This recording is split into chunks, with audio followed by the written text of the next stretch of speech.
Comentário de Fabiano Baldasso, Pavon no Grêmio. Deixa teu like, se inscreve no canal que custa R$0 e me ajuda demais. Fute legal. Eu tô na dúvida, tu acha que a gente fala sobre Pavon ou sobre o jogo do Grêmio? Ah, vou começar pelo Pavon, né? Pavon é a grande notícia da semana no Rio Grande do Sul. Tá, é que se a gente for falar de Pavon, a gente vai falar de muitos caras da imprensa. Isso entendeu? Isso aqui nem a propaganda da TechPix. Vamos falar de coisa boa. Vamos lá, Dávila, coisa boa então. O grande nome do Grêmio no mercado de transferências na temporada de 2024, né? Pavon está muito próximo de fechar com o tricolor. A negociação está evoluindo. 4 milhões de dólares é o valor de bastidor que o Grêmio está armando com o Atlético Mineiro por esta negociação. Importante dizer que essa quantia será parcelada e a história deve ter uma conclusão nas próximas horas, JB. O Grêmio não fala abertamente sobre o tema, mas dá o acordo como bem encaminhado. Ontem, depois do jogo do Atlético Mineiro, 2 personagens importantes falaram sobre a liberação de Pavon no Galo.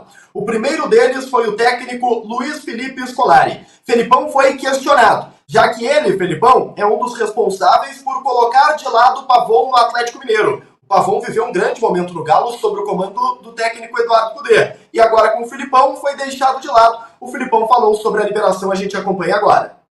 Eu também não sei se já terminou a situação do Pavon ou não. Eu não tenho conhecimento completo se já foi efetuada a transação ou não.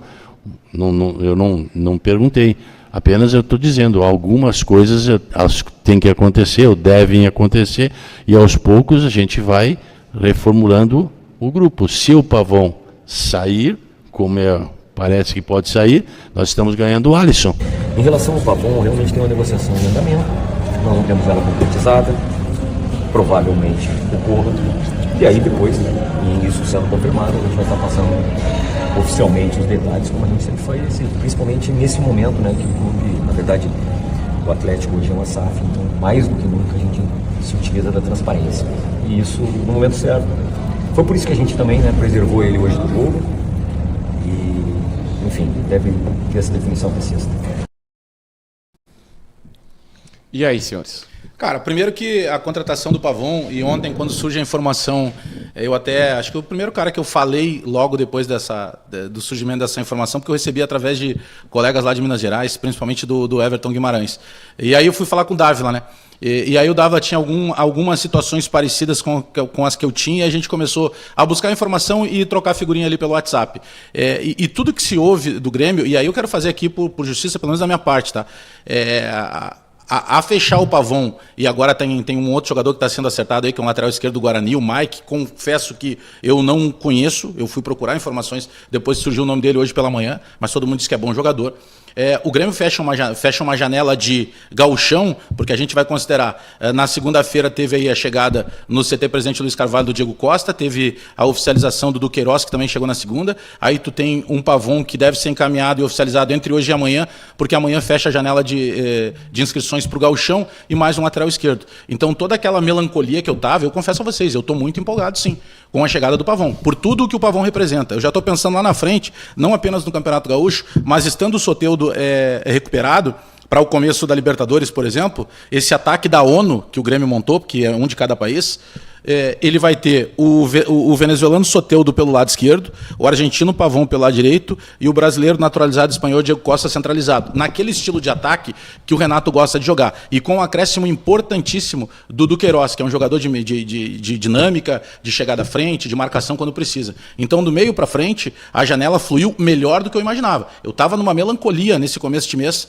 principalmente em função o Meneghetti usa o termo letárgico, né? A letargia da direção. Agora, confirmando o Pavon e confirmando mais esse lateral esquerdo, eu quero parabenizar a direção de futebol que trabalhou quieta e fez uma boa janela, porque o Pavon é bom jogador. Aconteceu com essa notícia do Pavon vindo para o Grêmio, mesmo que acontece com qualquer outro jogador que saia de um clube brasileiro e vai para outro.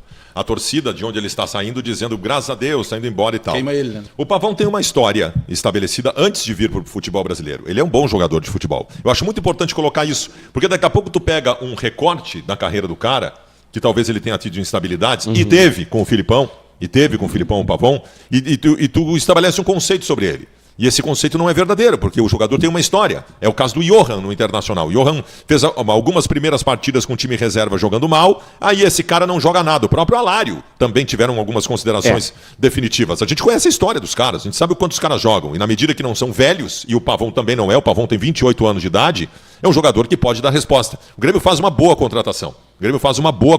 O Pavão é um bom jogador. É uma contratação de um nível diferente do que o Grêmio estava contratando. É um tipo de jogador que o Grêmio precisa para o time e eu acho que o torcedor gremista tem que comemorar. E eu estou citando o Libertadores porque é um jogador talhado para Libertadores, né? Jogador que vem do Boca Juniors, que já atuou também pelo Atlético Mineiro nesse tipo de competição.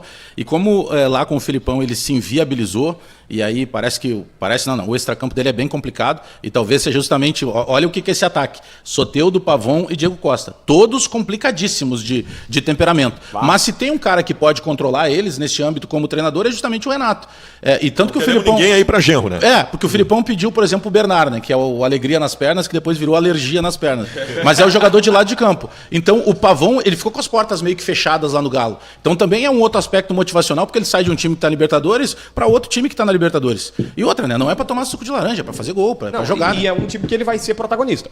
Ô, Dávila, eu só quero repassar contigo alguns pontos. Quanto é que o Grêmio está pagando para contratar o jogador junto ao Atlético? 4 milhões de dólares, JB. Parceladinhos, tá? Parceladinhos. Definitivo. 85%. E quanto é que é o salário dele? Hoje no Atlético Mineiro a informação é que gira na casa de R$1 milhão. Há quem fale em 800, mas eu vi na média, conversando com os colegas lá, R$1 milhão.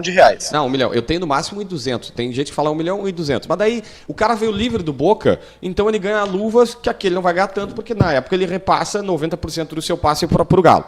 Bagé, eu te falo o seguinte, esta é a maior contratação da janela. Não estou dizendo que isso é bom ou ruim, tá? Estou dizendo, é maior. Ela é maior do que o Diego Costa. Ele tem o salário maior do que o Diego Costa e ele tem um valor maior do que o Diego Costa. O Soteldo veio apenas pelo salário, que é alto também, mas tanto o Diego Costa quanto o Soteldo tem salário na casa dos seus 800.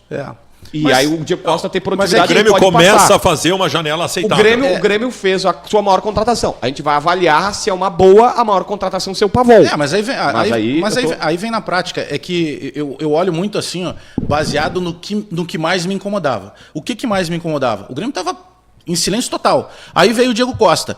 E eu esbravejei aqui, porque não pelo Diego Costa, porque a diretoria estava me passando uma ideia de que estava buscando um 9, que estava jogando na Inglaterra, ou sei lá onde, fora do Brasil, e que dependia do fechamento. Agora, a partir do momento que chega o Diego Costa, bom, só que a gente sabe que o Diego Costa ele já não tem mais velocidade, ele é o cara que precisa que a bola chegar nele. Como é que tu constrói isso? Com dois caras de velocidade. O Pavão tem 28 anos, o Soteldo já mostrou, né, antes da lesão muscular, que ele também é um jogador da velocidade. Então é o estilo mais ou menos do que o Renato queria montar. Então se tu perguntasse para mim, naquele momento que eu estava maluco, não, Bajete, calma que vai chegar o Pavão, vai chegar o Diego Costa. Se eu sei os nomes, eu já ficaria mais tranquilo. O que me incomodava era o Grêmio parado. Comunicação. E aí, a maneira de comunicar. Para mim, o grande problema foi a maneira de comunicar. Não que o Grêmio viesse assim, não, aqui, ó, nós vamos contratar o fulano, o Beltrano, o ciclano. É que se comunicou de uma forma que levou a gente a pensar para outro caminho.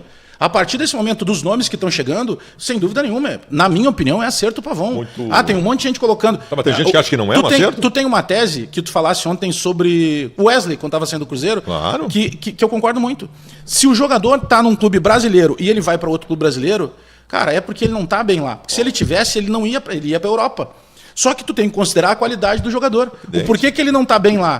Por questão de extracampo, porque o Filipão é um disciplinador, chegou lá e botou rédea curta para ele, sabe? Agora é o trabalho do Grêmio organizar esses caras aqui. Mas perto do que eu tinha... Eu gosto muito de ouvir o Bagé tem análises muito ponderadas, e dos gremistas talvez seja um dos mais ponderados de todos, né? Porque eu ouvi colegas gremistas ontem dizerem que a janela do Grêmio já é melhor que a janela do Internacional. E sim, eles ainda estão soltos, né? Mas é um campeonato sem troféu, né? Não tem sentido. Ainda estão soltos, né? Fosse um país sério, estariam na cadeia nesse momento. Eu espero, sinceramente, que na prática se torne. Aí é uma outra coisa. Aí é tu entrar dentro de campo, daqui a pouco tu ter um grande jogador que é contratado, digamos, lá pelo Inter, e o cara não consiga desenvolver um bom futebol. O cara que chega mais discreto no Grêmio desenvolve. Mas daí é prática. Aí nós vamos buscar de novo aquilo que o JB odeia, né? Que é o exemplo do Paulo Nunes e Jardel em 1995, que ninguém esperava nada e deram resposta. Aí é questão na prática, mas o que mais me empolga... Olha, eu acho que pode se tornar, tá? Pavão é jogador de bola. Vamos lá. Na questão do Grêmio, é conseguir fazer uma janela boa. Vamos pegar a janela do Grêmio. Estão batendo 34 mil, hein? 34 mil pessoas simultâneas. Te inscreve no canal e deixa teu like. Chupa RBS. Olha aqui, tu pega assim, ó. Tu pega o Soteldo. O Soteldo já deu certo. O Soteldo não vai dar certo se tiver problema com lesão. Ele já virou protagonista do Já Grêmio. já deu certo. O Diego Costa é uma tentativa. É uma tentativa. Não deixa de ser uma aposta, mas se é pra apostar, que tu aposte com um cara desse tamanho, né? O Pavão é um bom jogador. Essa é uma boa contratação por si só. É um bom jogador. Tá? Tu pega... Bom, O Duqueiroz que chegou vai dar uma dinâmica de o meio campo Dodge que e o precisava. Duqueiroz, esses são jogadores de grupo, né? São jogadores de grupo. Acho que ainda falta alguma coisa pro Grêmio. Ainda falta Mas alguma aí que coisa tá, importante que Rodaço. o Grêmio precisa. Comenta aqui, deixa o teu like, se inscreve no canal que é importante.